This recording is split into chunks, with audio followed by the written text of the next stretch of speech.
2020 was a crazy year for a lot of people. It brought a ton of disruption, especially in the speaking industry. I still to this day know speakers who say speaking is just dead after 2020. But the thing is, it's not. It's actually more relevant now than ever before. But I want to talk to you about some of the ways that speaking changed in 2020.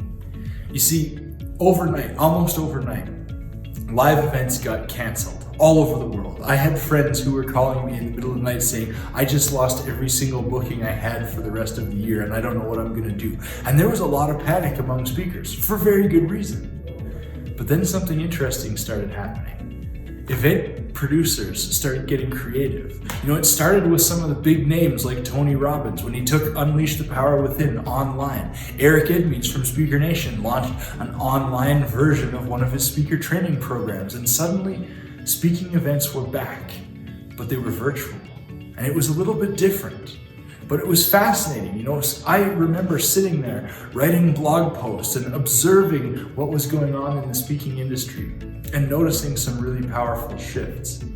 You see, I noticed that a lot of speakers who hadn't had the opportunity to speak at some of these more well-known events were suddenly being invited by the event coordinators to come, because it wasn't as expensive to bring in a speaker anymore. You no longer had to worry about travel costs and hotels and food and all that sort of stuff. It was easy for people to click a Zoom link and join in on an event.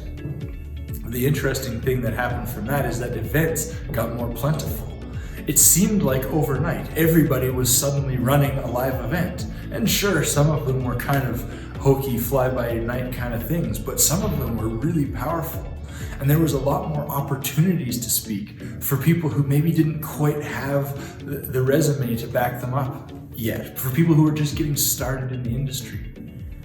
It became a lot easier to reach audiences all over the world because suddenly coming in virtually wasn't seen as lazy. In the old days of speaking, when a speaker was brought in via live feed from a video studio somewhere, the audience would think, they were too lazy to actually come and be here. Or, they just couldn't be bothered to show up really in person at the event. But all of a sudden in 2020, it was the acceptable thing to do. You could Zoom in from across the world and be part of an event. I personally did more professional speaking in 2020 than I had for the 3 years prior, simply because suddenly I could go to more events. Suddenly I could be there for an event, because before everything went online, to go and be part of an event was a 2 or 3 day process. I remember one time getting asked to come and speak at an event in Norway, and the event itself was 5 days, and it took almost 10 days out of my life because I had to prepare for a trip. Then I had to spend, I think it was 21 hours on an airplane or in airports. Then I had to get there. I had to figure out where I was going. I lost almost a day to jet lag and just recovering my energy. Then I had the event. Then I had to do it all again backwards, and I lost another day to jet lag. And it was crazy. But then in 2020, I got asked to come and do an event in the UK. And it was simple. I woke up, I got in the shower, I ran my hand through my hair, I got dressed, I stepped in front of my computer, and I was there. I gave my talk, I got my feedback, I hung around and messaged people in the chat, I gave some calls to action, answered some questions, and then I was done. And when Zoom closed, I was home. I didn't have to travel, I didn't have to unpack, I didn't have to worry about where I was gonna find a restaurant that had food that matched my food rules. There was so many reasons it was easier. And the event coordinators were finding the same things. It was easier to find their speakers because if they weren't on the Zoom line, you knew they were just not on the Zoom line.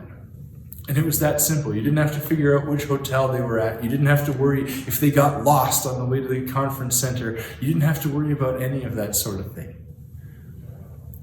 The thing is, the speaking industry distinctly changed in 2020. There's no question about it. But in no way is professional speaking dead.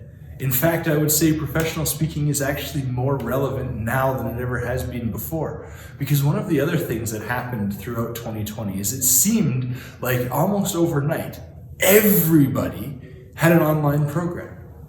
Everybody was trying to figure out how to take their business online. Everybody was trying to teach what they knew in a format that was still possible, which was virtual or pre-recorded or webinars or things like that. And every single medium that people were delivering from required really great speaking skills.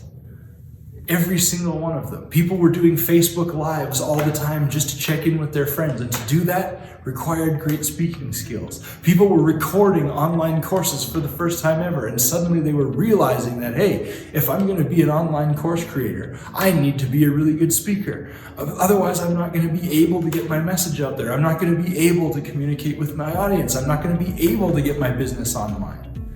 Speaking is incredibly powerful, and it's more powerful now than ever before because the videos go on. They live in perpetuity. People will always see the content that was created simply as a result of not being able to get onto a stage in 2020.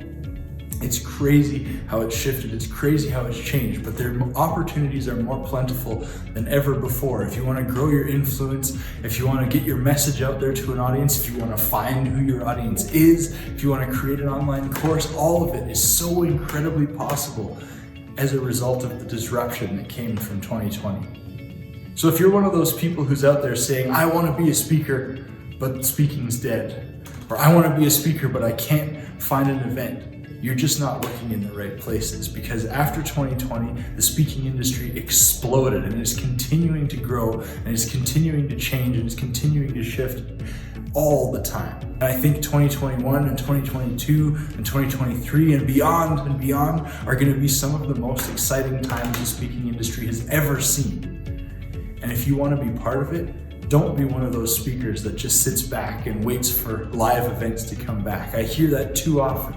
I'll just get into it when live events come back, because here's the thing. Live events are coming back. They're going to be a thing again. Do you want to be the speaker who sat around waiting for live events to come back? Or do you want to be the speaker who's been working on your skills and practicing and developing and is ready so that when those live events come back, the event organizers come to you to be booked?